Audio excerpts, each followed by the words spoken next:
Hello guys, and welcome back to my channel, or welcome if you are new here. I am going to be doing a mid-year check-in. I need to kind of self-assess and see where I'm at with my reading goal, what books have I read, what books do I want to read the rest of the year, and kind of just check in with myself. I really haven't sat down and thought about what books do I want on my TBR for the rest of the year.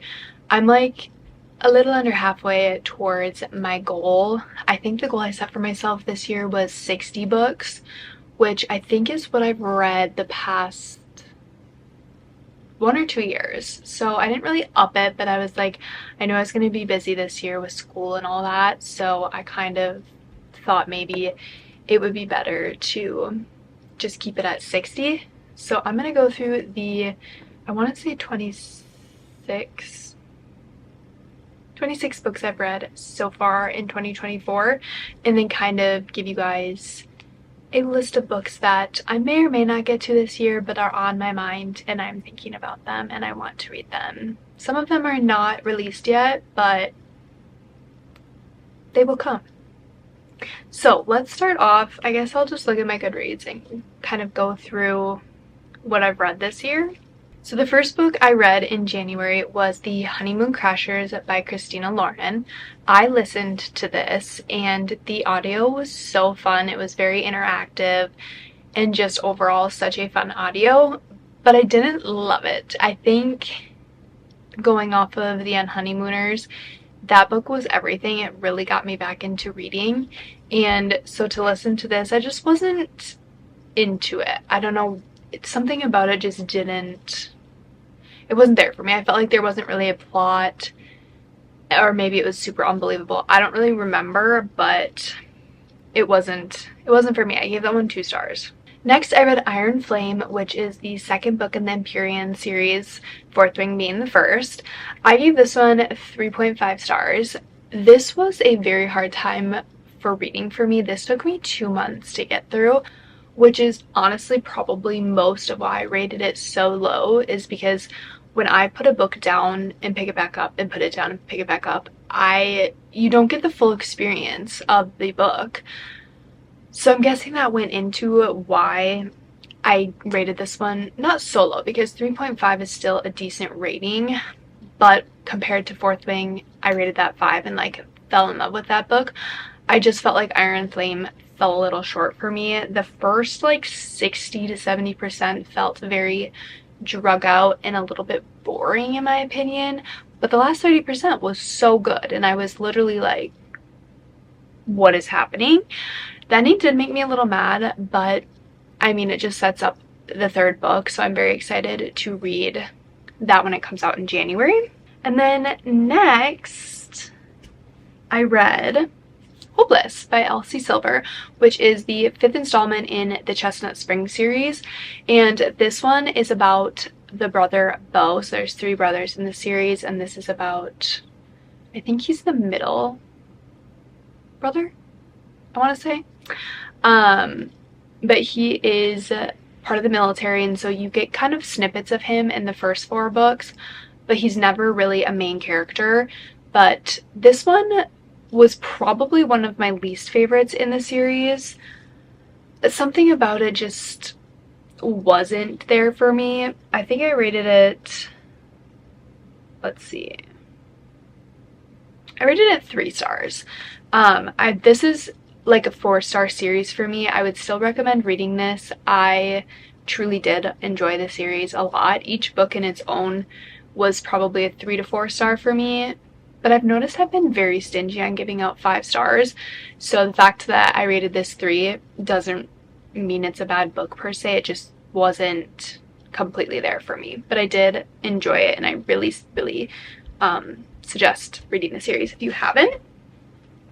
Then I read Mr. Wrong Number by Lynn Painter, which I gave this a 4 stars, and this follows let's see if I can remember their names, Olivia and Colin.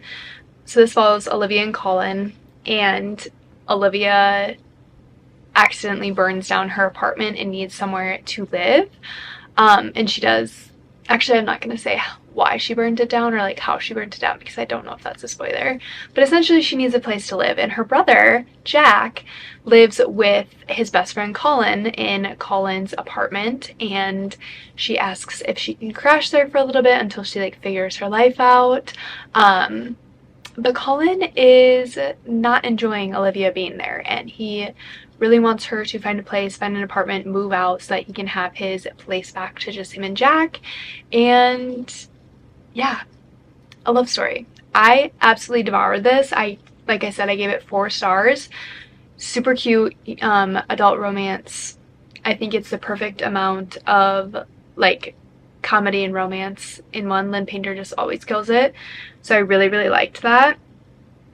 Which, speaking of Mr. Wrong Number, then, I mean, not right after, but I also read The Love Wager by Lynn Painter. If you watched my reading for 24 hours, you would have saw that I recently read this, and I gave this 4 stars. This follows Hallie and Jack, which is, Jack is Olivia's brother, and I don't want to be too repetitive in case you watched that video, but essentially they meet at a wedding, at Olivia and Colin's wedding, and Hallie is the bartender, and they kind of hit it off. I mean, Jack was engaged, but she's crazy, and so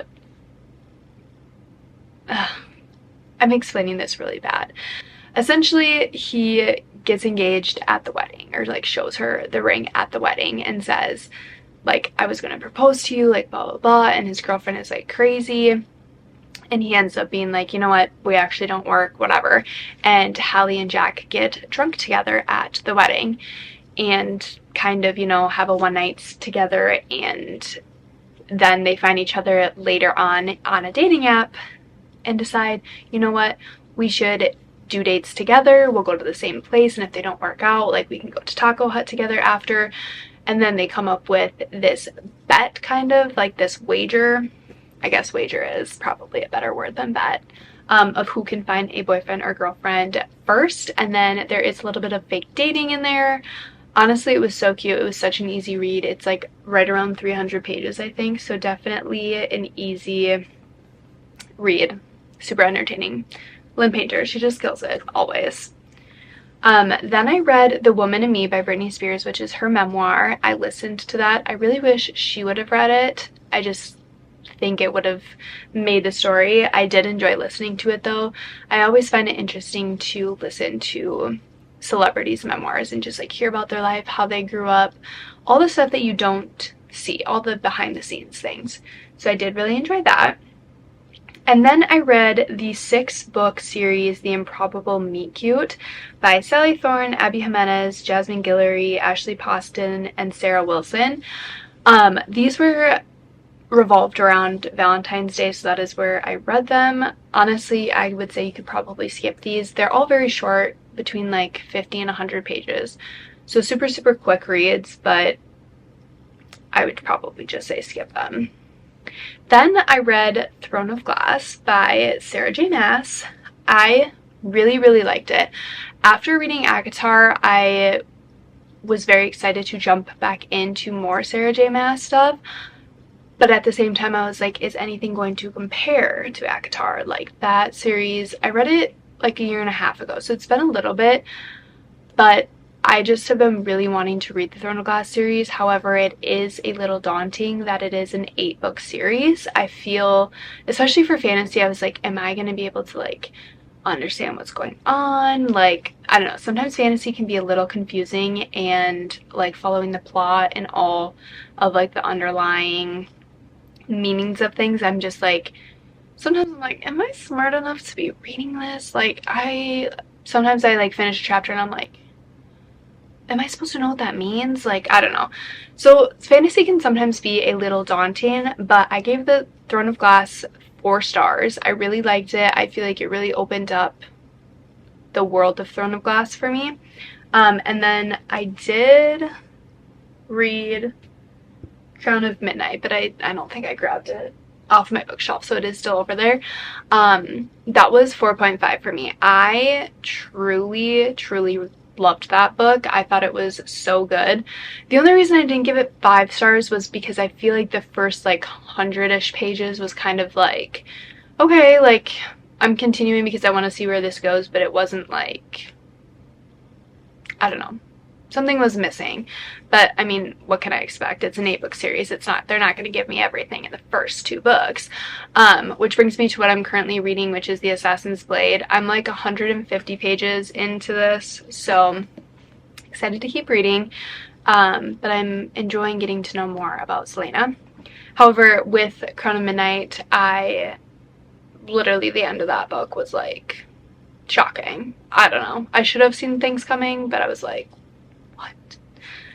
Then I read Unravel Me, which is the third book in the Playing for Keeps series. I gave this 3 stars. It is a hockey romance that follows, let's see, Rosie and Adam, which Adam had been in the previous 2 Playing for Keeps books as kind of like a side character, and this was a book that a lot of people had been waiting for. He was definitely like the golden retriever of the series, and so everyone was very excited when they found out he was getting his own book. And I will say, those books were good if you like a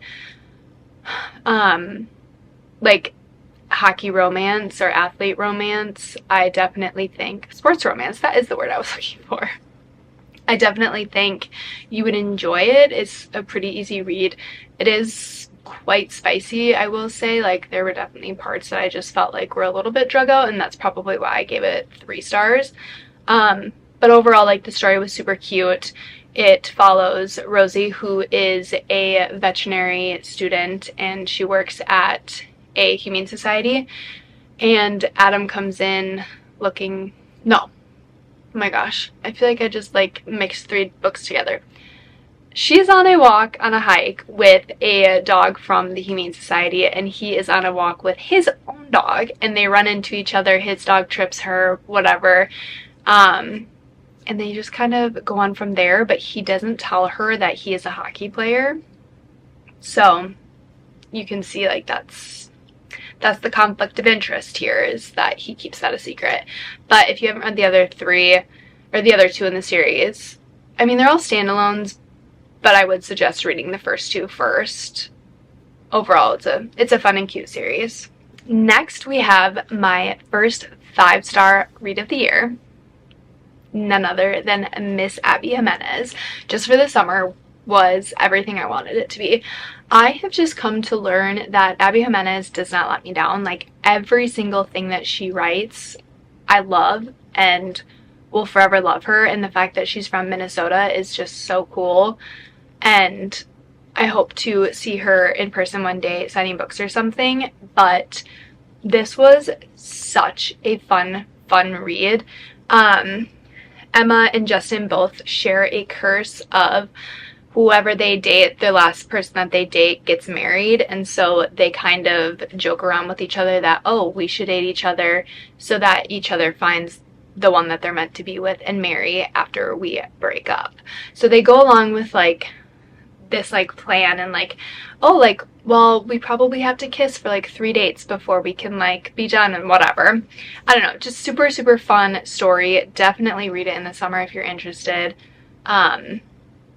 I honestly think Abby Jimenez is my favorite author. Like, she is always a 5-star for me. Just she kills it every time. So loved this one. Then came time to continue Boys of Tommen.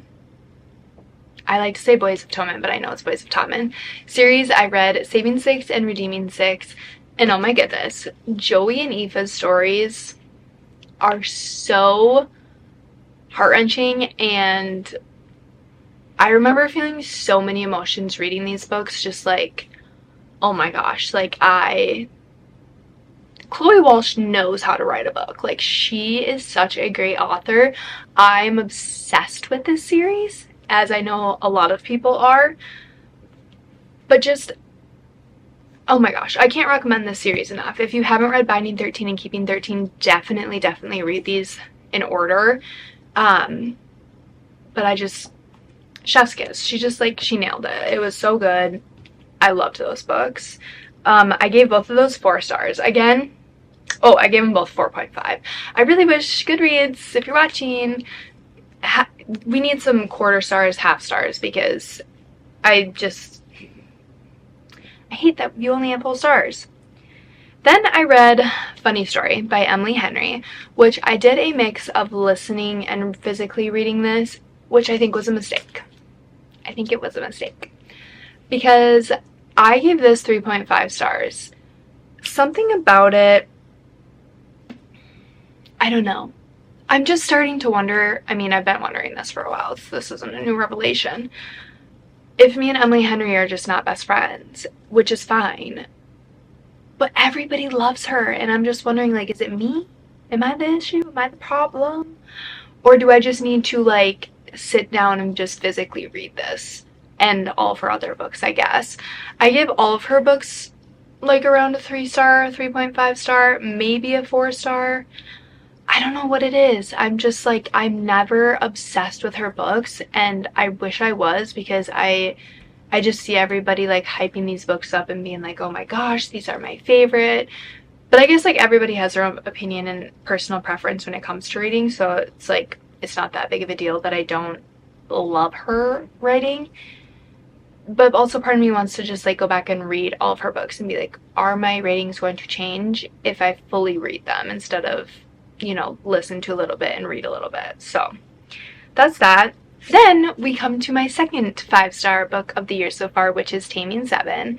And Gibbsy is literally, other than Johnny, which is who is the main character in Binding 13 and Taming 13, Gibbsy is Johnny's best friend. And I mean, Johnny is swoon-worthy and he is everything, but Gibbsy is just like, he just like pulls on your heartstrings. Like, I just love him, and you know, he was just like the best guy friend in high school. Like, he is just so funny, so sweet, so cute. Like, I just know he's so cute, and I don't know, loved this book. But definitely, like I said, read those in order, otherwise it's gonna be a little chaotic. Then I read The Do-Over by Lynn Painter, which this one was cute. This is a young adult that follows Emily and Josh. Oh my gosh, I cannot remember his name. And Emily keeps reliving the same Valentine's Day over and over again because she's like, her main goal was trying to get Josh, or not Josh, but her boyfriend to like tell her that he loves her. She was going to tell him, and she was just super excited for Valentine's Day, but she keeps waking up and it keeps, like, she keeps changing things because she finds, I'm gonna zip my lip because I don't want to give any spoilers. Essentially, she keeps reliving Valentine's Day over and over, and it ends up catching up to her. I'll just stop there. Next, we have probably the most disappointing book I've read so far this year, which is Wild Love by Elsie Silver. I was super excited to get my hands on this and read this after loving the Chestnut Spring series. However, this one was such a disappointment for me, and I'm so sad about it. But I DNF'd this at, like, I also cracked the spine. Oh, here's my bookmark I've been missing. Hi. 238 pages in, I DNF'd it, which part of me is like, why didn't you just keep going? Like, maybe it would have gotten better in the last half of the book. But this was so treacherous to get through, which I hate even saying because I literally love Elsie Silver and I love her writing. At least I do in the Chestnut Spring series. That's all I can really base my opinion off of. But that's 5 books that I read, and I really enjoyed that series. But this was just so slow for me. I feel like the characters weren't very likable. They weren't relatable. And honestly, the plot, like, in the first 250 pages, I was like, what's even happened in this book? Like, I don't know. This just wasn't for me. If it was for you, I'm so happy and I'm so jealous because I really wanted to love this, especially because these covers are so cute. And the next one I think is called Wild Eyes or something like that, or maybe it doesn't even have wild in the title, but it's orange and it's so cute. So they'd be super cute bookshelf books, but I'm unfortunately probably not going to be purchasing into that series anymore. Next I read, or I should say listened to Educated by Tara Westover, which was a memoir, and this one was very, very hard to listen to because it was super sad, but it was also super well written and very entertaining, so I liked that one. Next, I read This Summer Will Be Different by Carly Fortune, which I gave this one 3.5 stars. I loved Every Summer After by her and then hated, what's it called? Meet Me at the Lake. Hated that one. But I liked this. I would recommend it if you're looking for a easy summer romance. Am I thinking about it still? No. No. Do I regret reading it? No. Do I feel like I wasted my time? No. But I don't know. Maybe you would read this. This follows Lucy, who goes to Prince Edward Island to meet up with her roommate, Bridget. Yes, and she ends up having a one-night stand with a guy on the island because she gets there a day before Bridget does, and it ends up being Bridget's brother Felix. So it's kind of like they go there every year and they're kind of keeping this secret that they hooked up from Bridget. And then Bridget is going to get married, like I think it's like 5 years after the first time Felix and Lucy meet. And like 5 days before her wedding, she tells Lucy that it's an emergency, they need to go to Prince Edward Island, and all this stuff kind of comes out. So it was fun. It was fun. It's fine. Then I listened to Ready or Not by Cara Bastone, and I rated this 4 stars. This was such a fun, cute read. I guess listen, I should say. The audio was really, really good. Honestly, the only reason I started listening to this is because my sister had purchased it on Audible, and I was looking for a easy book to listen to on my drives back and forth to see Tyler.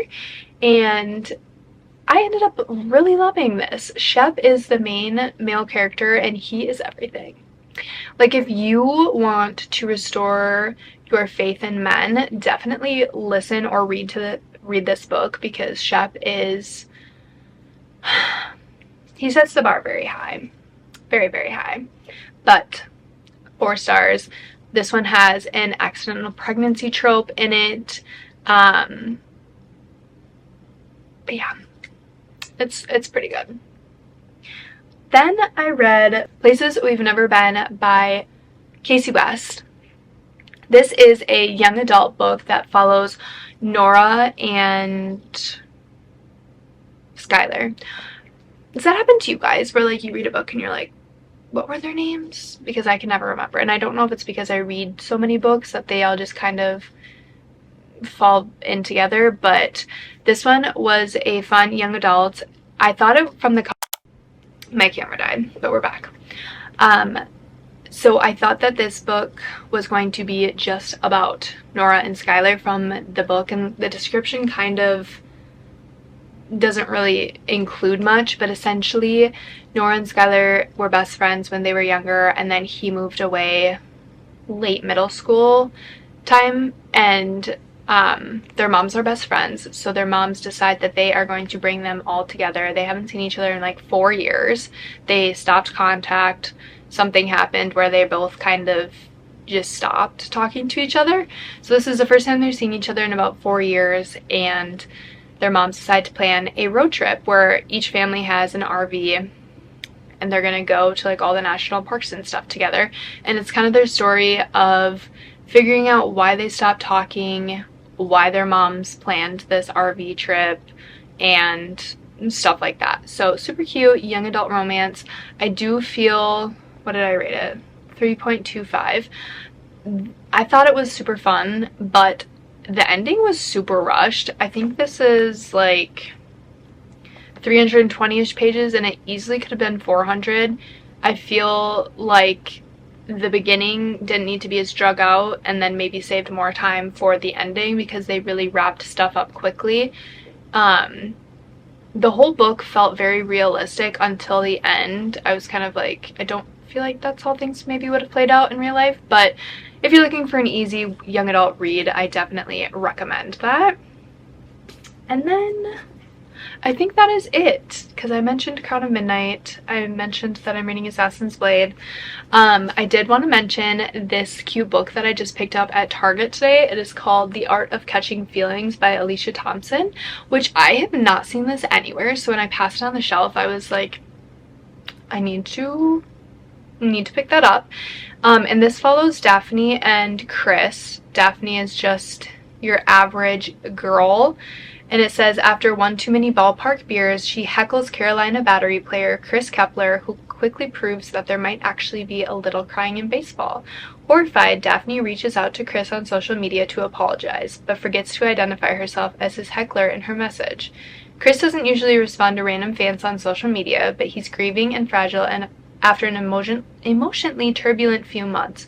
When a DM from Ducky catches his eye, he impulsively messages back. Ducky is sweet, funny, and seems to understand him in a way that no one else does. But she keeps it a secret that she was his heckler. I don't know, I haven't read many sports romances lately, and I don't really read baseball much, so I thought that this was fun, and honestly I just loved the cover. So I'm excited to read that. I would love to read Things We Left Behind to kind of round out the Knock 'em Out series. I just got this in my book haul, and that's one that I want to read this year.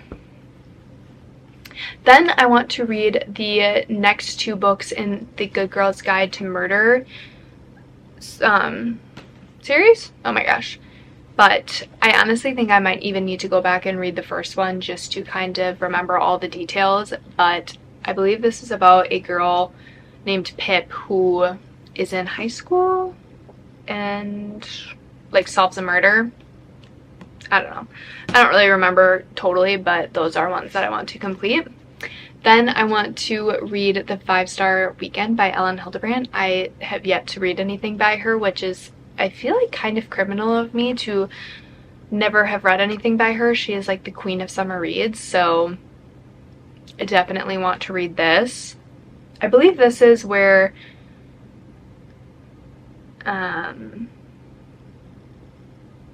yes, she gathers all of her friends, all of her best friends, one from each phase of her life, and they go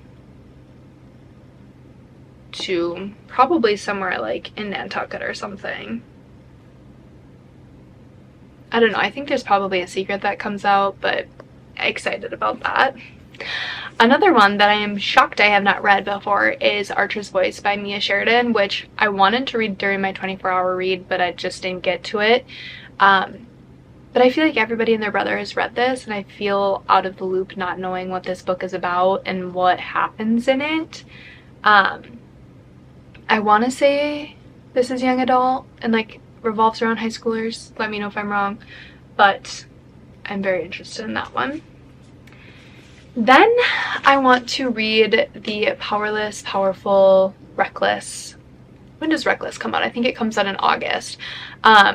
However, I don't think I'll probably get to these until fall time, just because I am going to work my way through the Throne of Glass series before entering into a new fantasy world. It'll get too confusing if I do, but I'm super excited to read these. Tyler actually bought me the Barnes & Noble edition, and I love that it is red. I think it's so cute how much smaller this one is. A little baby. And then the Reckless, I think, is also red, so that'll match perfect. But I am very excited to read these. I have quite a few friends who have read them and loved them, and I'm just very excited. One thriller that I'm interested in is Rock, Paper, Scissors by Alice Feeney. I know that this is Sarah Crowley's favorite mystery and thriller author. I've never read anything by her, so I've had this for a year and have not touched it, so would definitely like to read that. I haven't read many mystery and thrillers lately, so definitely on my TBR. And then the last book I have physically is Christina Lauren, The Paradise Problem. I have to read this summer. It's just, There have been so many good reviews on it. I love Christina Lauren. I haven't read anything by them in way too long, probably a couple years, and it looks so good, sounds so good. Okay, so this one is about Anna and Liam, who she thought she was marrying Liam, and she also thought she signed divorce papers. 3 years later, Anna is a starving artist and Liam is the inheritor of a family will, and he can't claim the money until he's been married for 5 years. So I'm guessing they maybe get back together or something along the lines. I'm not exactly sure, but it sounds good, looks good. I've heard great things about it. And then other books that are on my TBR that I don't have physical copies of, I would love to read something by Anna Wong, and I would like to start with the Kings of Sin series. The first book is the Kings of Wrath, or King of Wrath. That one just looks so good. I've heard so many good things. So that one interests me. An Ember in the Ashes by Sabaa Tahir, I think that's how you say it, is another one I'm interested in. Dance of Thieves by Mary E. Pearson. One Dark Window by Rachel Gilling. Or Gillig? Gillig? Who knows? The Rom-Commers by Catherine Center. Overtime by Avery Keelan, which is the third book in the Rules of the Game series, which I've read the other two, so that one. Honestly, I didn't realize that I had read these books because I was looking at them and I was like, those are so cute. Like, why do they sound so familiar? She changed the covers on them and now they look way cuter. They're like cartoony, and they used to be, I think, like men with their shirt off. So I was like really thrown off when I had found out that I'd read the first two. I was like, what? But it makes sense now. The new covers are much cuter and I'm excited to read that one. I would love to read Caught Up by Liz Tomford, which is the third book in the Windy City series.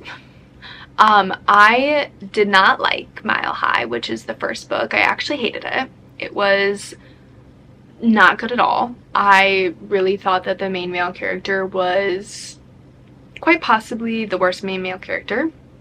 However, she redeemed herself in The Right Move, which is the second book, because Ryan Shea is so good, literally redeemed herself with that main male character. And then I know she has a fourth book, Play Along, which, is that out yet? Comes out July 11th. So definitely want to keep reading that series. I've heard a little bit of mixed reviews on it, but anyways, it's just a potential TBR and books that I've had my eye on, books that I want to read. I am behind on my reading goal, which part of me gets upset about that because I'm like, I really want to reach it, but at the same time it's like reading is supposed to be for fun. It's supposed to be something that like relaxes me and like brings me joy. So when there's goals attached to it and goals that make me feel like bad, it's not fun anymore. So I'm just trying to go with the flow. If I get there, I get there. If I don't, I don't. But anyways, that's kind of my mid-year check-in. The books I've read, the books I want to read. We'll see if I get there. You guys will be the first to know if I do or if I don't. But with that, I think I'm going to end the video here. Let me know in the comments if you guys have read any of these books and what your thoughts are, or if there are any books you would like to see me read, if you have any recommendations, anything like that. Thank you guys so much for watching. Don't forget to like and subscribe if you don't already, and I will see you in my next video.